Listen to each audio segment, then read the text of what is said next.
Halo Bang, Assalamualaikum. Jam 4 ini terlihat sudah gelap, tapi aslinya ini baru jam 4 karena tempat kita mendung. Terus ini tadi itu rencana kita itu mau spray kalsium. Tadi udah masukin ke tangki juga, sudah dapat satu tangki juga. Tapi ternyata di tengah perjalanan hujan. Terus akhirnya kita cancel. Terus ini mau tak update aja kondisi tanaman kaliberku. Kenapa tak kalsium? Karena ini musim sudah memasuki musim penghujan tempatku. Terus kaliberku itu baru sekitar 2 kali tak masukin kalsium, itu aja cuma 2 kilo, padahal itu total tanaman sekitar 2000-an batang. Itu pun aku masukin kalsiumnya cuma lewat kocor, yang lewat spray belum pernah. Makanya ini tadi aku punya planning spray kalsium, tapi ternyata malah hujan. Terus akhirnya ya wis cancel aja, mungkin besok lagi. Terus pada akhirnya kan tadi malah benahin tanaman yang roboh karena tempat kita kemarin sempat hujan angin, jadi banyak pohon yang roboh, ada sekitar 10-20-an tadi yang tak lihat ada yang roboh karena emang belum ditali semua. Akhirnya kita nali pakai nali raffia.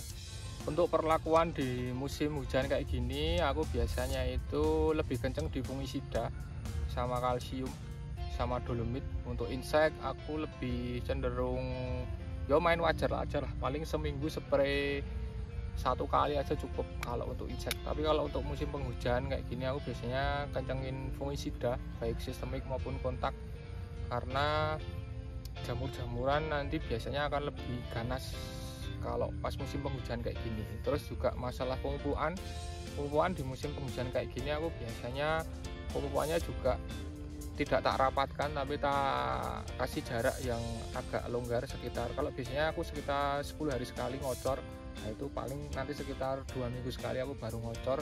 Dan itu pun biasanya yang tak pangkas itu pupuk yang kandungan nitrogennya tinggi, itu biasanya tak pangkas. Tapi kalau masalah merek dagang pupuk, aku tetap mempercayakan pabrikan, tetap pakai pupuk pabrikan, karena kalau nanti ngeracik sendiri takutnya nanti malah rusak tanamannya. Maksudku ngeracik sendiri adalah misal dalam teori pupuk itu kan ada NPK, pupuk makro maksudku. N itu nitrogen, P itu fosfat, K itu kalium. Nah, ada beberapa teman-teman di lapangan juga yang sudah ngeracik sendiri. Misal nitrogen teman-teman masukin katakanlah urea, terus fosfatnya teman-teman pakai misal Vertipos atau KSP atau SP26, terus kaliumnya teman-teman misal pakai ZK atau malah KCl, terus diracik sendiri jadiin satu. Nah itu menurutku agak horor maksudnya agak horor itu agak serem. Makanya aku tetap untuk pemupukan aku tetap lebih percaya pabrikan, karena aku sendiri juga masih belajar, jadi belum sampai ilmuku kalau harus mencampur beberapa pupuk. Main di misal generatif ya wes aku pakainya yang kalium tinggi dan pupuk yang sudah jadi dari pabrik, kayak misal merek dagang Yara itu aku biasanya pakai Winner, kalau enggak Mutiara pakai Grower, atau lebih bagus lagi teman-teman bisa pakai produknya Benmeyer, Novatek. Nah itu akan lebih aman. Nanti semisal mau nge-mix tinggal digedein kaliumnya, biasanya kayak gitu. Tapi kalau dari nol nge-mix N sendiri, P sendiri, K sendiri itu aku sudah pernah sih sebenarnya, dan tanamanku nggak maksimal, malah cenderung rusak. Makanya terus dari pengalaman itu aku tetap mempercayakan produk pabrikan untuk pemupukan di cabai, terutama di musim penghujan. Dengan catatan itu tadi yang tak minimalkan itu adalah kandungan N, nitrogennya biasanya tak turunkan. Terus kalau terkait unsur P atau K nanti tergantung fase tanaman, apakah tanaman masih di vegetatif atau di generatif. Kalau di generatif biasanya kita naikkan kaliumnya kita tinggikan. Terus kalsium itu yang paling utama juga menurut kita adalah kalsium harus rutin masuk.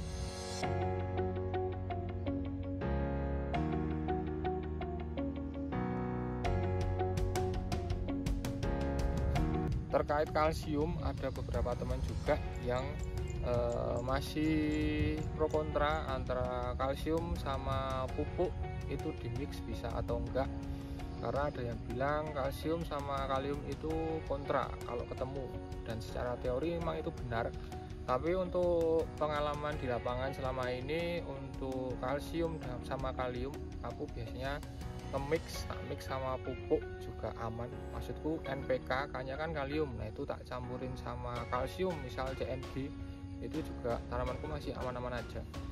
Kecuali yang spray ya, kalau yang spray kalau murni kalsium itu biasanya tak tunggal. Tapi ada beberapa juga merek dagang yang pabrikan yang kalsium itu di kemasannya bisa dimix sama pupuk yang lain. Nah itu menurutku aman. Makanya pentingnya menggunakan pupuk pabrikan yang sudah tertera di kemasan dan sudah ada izin edar serta komposisi serta dosis dan pengaplikasiannya di lapangan. Nah itu akan lebih mantap. Karena ini sudah musim penghujan, aku yakin itu juga seperti video yang kemarin tak sampaikan, pH tanahku itu pasti drop. Walaupun secara teknik aku belum ngecek pakai pH meter, tapi aku yakin pH-nya drop. Makanya ini juga aku tetap gimana caranya cepet-cepetan sama hujan nebar kapur dolomit, karena belum semua tak tebar, itu baru sekitar kemarin 4-5 bedeng yang tak tebarin kapur dolomit. Terus di TikTok juga banyak yang tanya, bang itu kalsium itu dolomitnya apa nggak kebanyakan. Nah jujur aku juga tidak tahu dosis untuk tebaran dolomit susulan itu dosisnya seperti apa, banyaknya berapa, karena tidak ada rumus paten menurutku terkait tebaran kapur dolomit di lubang tanam. Dan biasanya aku juga kalau nebar kapur dolomit itu 1 genggam itu pun tanaman tetap aman, nggak mati. Makanya kemarin tak tebarin kapur dolomit sekitar 1 genggam. Terus karena kemarin juga aku khawatir nanti kalau drop parah, makanya dolomitnya tak banyakin. Terus ada beberapa juga yang kemarin juga sempat tak sampaikan bahwa tempatku juga ada yang kena bercak daun. Ini tadi tak cek, alhamdulillah nggak begitu banyak yang terkena, masih toleran lah, masih aman. Paling cuma sekitar 20-50-an pohon, masih aman lah.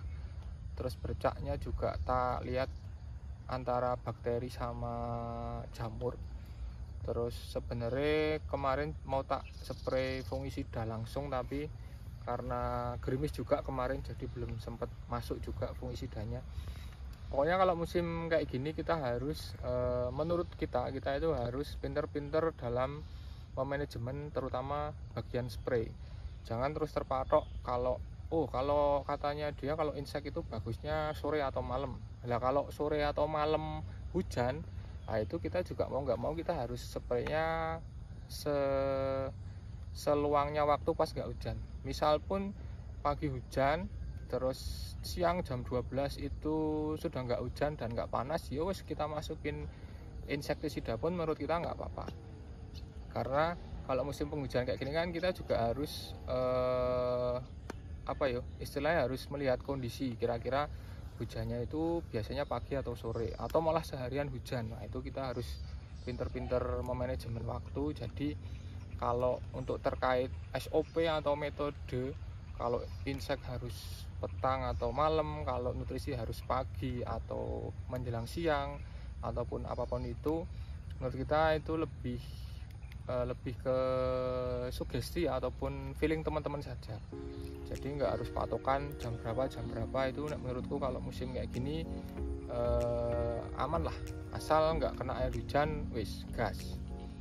Untuk sementara yang kaliber tak anggap masih aman lah, masih dalam batas aman. Jadi nggak begitu nggak begitu khawatir banget lah. Cuma ini yang tak khawatirkan, ini besok kalau lahanku itu ya semoga nggak terjadi, karena ini lahanku itu terlalu pendek. Terus kalau hujan intensitas tinggi, apalagi 2-3 hari hujan berturut-turut, itu biasanya lahanku itu riskan banjir. Nah itu makanya sebisa mungkin bedenganku yang kaliber itu tak buat tinggi. Yang jadi masalah adalah besok yang si Imperial Hijau. Nah si Imperial Hijau itu karena bedengannya itu terlalu pendek, terlalu pendek, makanya aku lebih khawatir sama yang si Imperial Hijau ini. Makanya ini juga mau tak kocorin dan tak taburin kapur dolomit, tak kocor kalsium dan tak taburin kapur dolomit rencananya, karena juga tak lihat ini pohonnya masih mau produktif lah, masih mau produksi. Terus walaupun harganya masih jelek banget, harga di sekitar kita itu Jogja Selatan itu CMK itu di kisaran 6 sampai paling tinggi 9 ribuan per kilo. Terus ini rencananya juga mau mulai tak pupuk lagi, cuma nunggu waktu saja, karena kayaknya besok-besok juga bakal meningkat harganya, karena bagaimanapun kalau musim penghujan kayak gini kebanyakan banyak teman-teman di lapangan yang agak kewalahan terkait pemeliharaan cabai, alias kebanyakan pada layu, kalau enggak nanti busuk batang. Makanya ini mau coba tak progres lagi.